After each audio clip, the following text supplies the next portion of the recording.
चाहिए।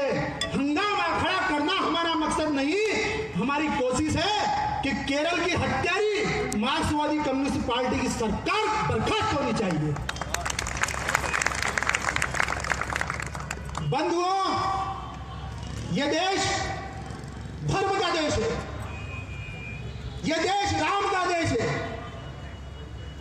यह देश उस सनातन संस्कृति का देश है जिस सनातन संस्कृति ने पूरे विश्व को मार्गदर्शन दिया है। और उस संस्कृति के आगोश में पूरे विश्व ने चैन की राहत की सांस ली है। लेकिन इस देश में गाजर घास भी बहुत उगी है और उसको समय समय पर इस देश के रणबांकुरों ने काट दिया है। यह गाजर घास आज केरल के अंदर बहुत बड़ी हो गई है। हमारे स्वयंसेवकों की हत्या कर रही है, हत्या। वो स्वयंसेवक जो मातृ छाया के अंदर रहता है, बच्चों को पालता है, वो स्वयंसेवक जो अपनी भारत मां के प्रति अपार प्रेम रखता है, वो स्वयंसेवक जो भगवा ध्वज को अपना धीर अधीर मानता है और इस भारत भूमि को परम वैभव में ले जाना चाहता है, उनके हत्या कर रहे हैं मार्क्सवादी। इनका इतिहास थोड़ा सा मैं आपको बताना चाहूंगा। ये कार्ल मार्क्स की नाजायज संतानें हैं वामपंथी। ये नाजायज संतान उस कार्ल मार्क्स की है जो समाजशास्त्र के अंदर पढ़ाया जाता है इस देश में। ये हमारा दुर्भाग्य है। उसको कार्ल मार्क्स नहीं, उसको काला मार्क्स बोलिए, काला मार्क्स। उसने इस देश के अंदर वो गाजर घास बोई है मेघालय के संरक्षण में, जिसके अंदर इस देश में ऐसे लोग पैदा हो गए जो हमारी भारत माता के टुकड़े करने के लिए हैदराबाद में ये कह रहे हैं इस देश के टुकड़े हो गए। हर घर से अफजल निकलेगा। एक अफजल को शिवाजी ने मारा था तो दूसरे अफजल भी निकला था, उसको भी झंडूम में भेज दिया। तू घर बता दे अफजल कहां से निकलेगा, हम उसके घर में घुसकर ऐसी दवा छिड़केंगे तो उस घर से कभी अफजल ही पैदा नहीं होगा। इस देश के टुकड़े करने वाले, इस भारत माता, इस मातृभूमि को अपमानित करने वाले इस देश में खुलेआम घूम रहे हैं। ये हमारे लिए बहुत दर्द का विषय है दोस्तों। बहुत तकलीफ देता है जब हमारे शहरों में पत्थर बरसाए जाते हैं और केरल के अंदर उसको हवा दी जाती है इन वामपंथियों के द्वारा। यह केरल के अंदर जो वामपंथी सपोले पड़ गए हैं, इन्होंने क्या क्या नहीं किया है, क्या क्या जुल्म नहीं ढाए हैं, उसकी चार मैं आपको उदाहरण बताना चाहता हूं। हमारे वहां के कारवा की 2 टांगे काट दी गई, अपाहिज कर दिया गया उस कारवा को जो उस नगर के अंदर संघ कार्य करता था। प्रचारक हमारा भगवान होता है, स्वयंसेवक जानते हैं ये। एक बार हम पिता की नहीं सुनते, प्रचारक की सुनते हैं। उस प्रचारक की हत्या कर दी गई। यह सब क्या है? उन आम नागरिकों को मारा जा रहा है जो वहां पे राजनीतिक दृष्टि से सक्षम होते जा रहे हैं और वामपंथियों को सीधी राजनीतिक चुनौती देते जा रहे हैं। गोपाल कृष्ण भाजपा का कार्यकर्ता, हत्या कर दी जाती है उसकी। यह क्या हो रहा है केरल में और इस देश के अंदर क्या हो रहा है? अंदर से हिलोरे मारती है, जज्बाती आवाजें हैं। यह देश अब तड़प तड़प के आतुर हो रहा है उन गद्दारों को जवाब देने के लिए, उन देश के देशद्रोहियों को जवाब देने के लिए। और कमर कस ली है पूरे देश में। यह ज्ञापन नहीं है, इनकी मौत का फरमान जारी होगा। ये केवल ज्ञापन हिंदू समाज की सहिष्णुता का परिचायक नहीं है। हिंदू समाज सहिष्णु था, इतिहास उठा के देखिए, हिंदू ने कभी किसी पे हमला नहीं करा। लेकिन जब जिन गद्दारों ने हिंदुओं पे हमला करा है, उनको हिंदुओं ने बहुत करारा जवाब दिया है। मुगलों को भगाया, हुणों को भगाया, पारसियों को भगाया और अंग्रेजों को भी मार मार के भगाया। मेरी की झांसी की रानी, मेरी बहन, हम सबकी अग्रणी अग्रदूत, उसकी तलवार की धार हमें आज याद है, उसके घोड़े की फटकार भी हमें आज याद है। अंग्रेज कांप जाया करते थे उस महारानी से। उस शिवाजी से घबरा घबरा के भागा था अफजल, और आखिर में उसी को मौत मरा जो शिवाजी चाहते थे। इस देश में हम शिवाजी को भूले नहीं हैं, लेकिन हम राम के उपासक हैं, इसलिए हम थोड़े शांत हैं, थोड़े शांत हैं हम। लेकिन हमारे शांति की परीक्षा हमारे स्वयंसेवकों की हत्या के रूप में हम नहीं लेने देंगे।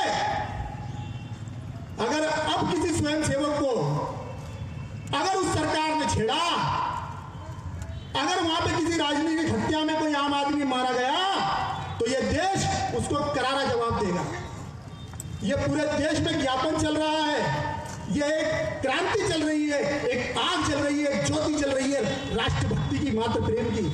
ये जो यहां बुलाए गए लोग हैं, ये किसी स्वार्थ से बुलाए गए लोग नहीं है, ये स्वराष्ट्र प्रेम से ओतप्रोत होकर यहां पे विराजित हुए हैं और अपनी राष्ट्रभक्ति का परिचय दे रहे हैं। और ऐसा परिचय पूरे राष्ट्र में हर जगह ज्ञापन के माध्यम से हमारे लोगों ने दिया। आगे जो भी हो, जैसा भी निर्देश होगा वो किया जाएगा, लेकिन उन गद्दारों को उन्हीं की भाषा में जवाब दिया जाएगा। एक महत्वपूर्ण घटनाक्रम की ओर आपका ध्यान आकर्षित करना चाहता हूं। यह लोकतंत्र की स्थापना हमने करी थी डॉक्टर भीमराव अंबेडकर ने, यह सोचकर कि इस देश का नागरिक दबा, वंचित वर्ग का व्यक्ति, समाज का हर वर्ग का व्यक्ति, हर जाति का व्यक्ति ऊपर उठेगा, समान दर्जा प्राप्त करेगा। लेकिन उस लोकतंत्र की हत्या वहां का वर्तमान मुख्यमंत्री विजयन कर रहा है, सरेआम कर रहा है, खुलेआम कर रहा है। 1978 के अंदर उसने एक हत्या करी थी, उसकी टोली ने, उसकी हत्या का आरोप उस पर आज भी चल रहा है।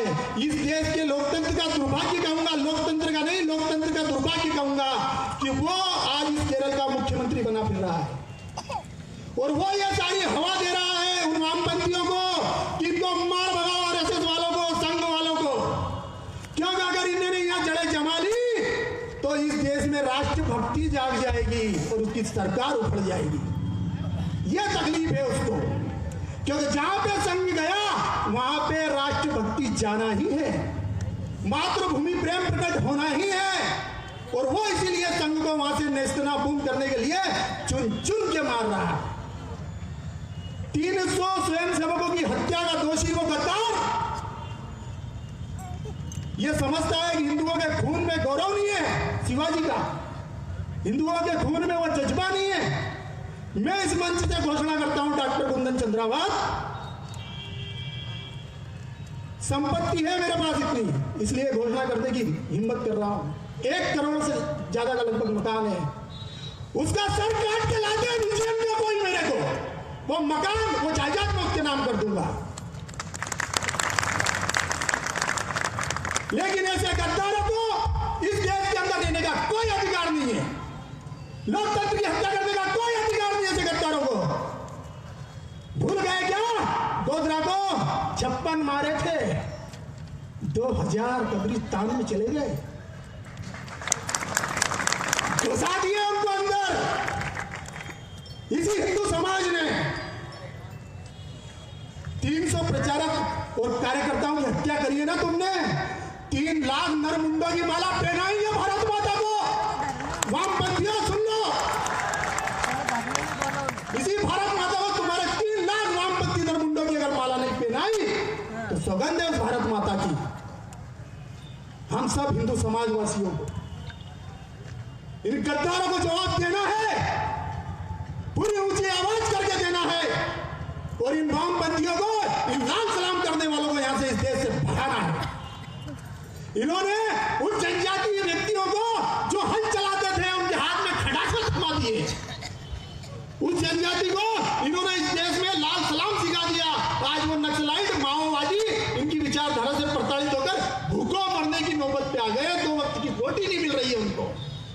इधर सीआरपीएफ की गोली खा रहे हैं और उधर उनका बौद्धिक पी रहे हैं।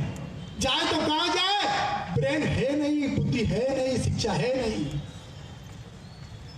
दे दिया उनको सर्वहारा वर्ग का नारा उस काले मार्क्स ने, और उन्होंने माओवाद खड़ा कर दिया। इतनी भयंकर परिस्थिति हो गई है इस देश में कि बिहार से लेके पूर्वांचल और पूर्वांचल से लेके आंध्र प्रदेश तक एक खड़ी रेखा खींच दी है उन्होंने इस देश को दो टुकड़े में बांटने की। उसको बोलते हैं रेड कॉरिडोर। ये रेड कॉरिडोर क्या है भाई?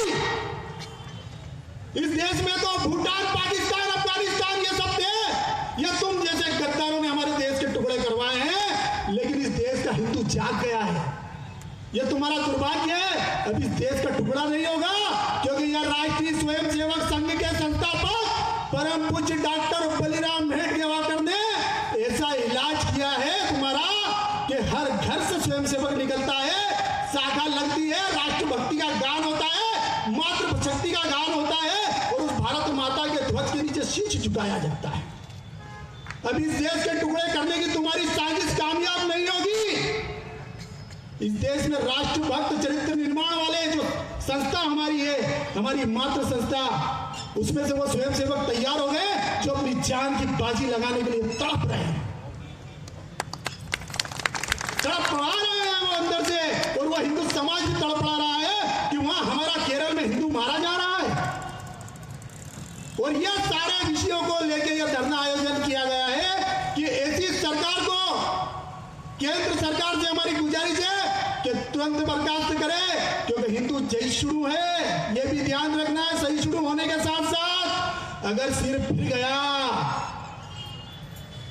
भेजा घूम गया, तो याद रखना, तुम लाल कॉरिडोर की बात करते हो, लाल कपड़ा पहनना मुश्किल हो जाएगा इस देश में। ये लाल सलाम, लाल झंडे की तो बात दूर है तुम्हारी। मार्क्सवादियों, तुम्हारे को भागने के लिए जमीन कम पड़ जाएगी और गाड़ने के लिए कब्रिस्तान कम पड़ जाएंगे इस देश में। सुधर जाओ। ये जो संघ है, ये राष्ट्रभक्त संस्था है। अगर इसके स्वयंसेवक की हत्या होगी, और ये देश का जो हिंदू समाज है, ये भारत माता का पुत्र है, इसकी हत्या मत करो, और इस देश में देशद्रोहियों को पनाह मत दो, और ऐसी सरकार को तुरंत बर्खास्त करो। इसी निवेदन के साथ मैं आप सभी का अभिनंदन करता हूं, और इस मातृशक्ति का अभिनंदन करता हूं जो यहाँ पे इस कड़ी धूप में भी उस आवाज को बुलंद करने के लिए एकत्रित है जो हिंदू समाज की आवाज बनने जा रही है। एक बड़ा काम होने जा रहा है इस देश में आज। 4 लाइन राम प्रसाद बिस्मिल की मुझे याद आ रही है, वो आप जरूर ध्यान दीजिएगा। हो सकता है अगर किसी हिंदू का खून ठंडा पड़ गया तो वो गर्म हो जाए। सरफरोशी की तमन्ना अब हमारे दिल में है, सरफरोशी की तमन्ना अब हमारे दिल में है। देखना है जोर कितना बाजू है कातिल में है। खून से खेलेंगे होली अगर वतन मुश्किल में है, खून से खेलेंगे होली अगर वतन मुश्किल में है। देखना है जोर कितना बाजू है कातिल में है। हम तो घर से निकले ही थे बांध कर सर पर कफन, हम तो घर से निकले ही थे बांध कर सर पर कफन। जान हथेली पर लिए लो बढ़ चले हैं ये कदम। जिंदगी तो अपनी महिमा मौत की महफिल में है। देखना है जोर कितना वामपंथी गद्दारों में है, और सरफरोशी की तमन्ना अब हमारे दिल में है।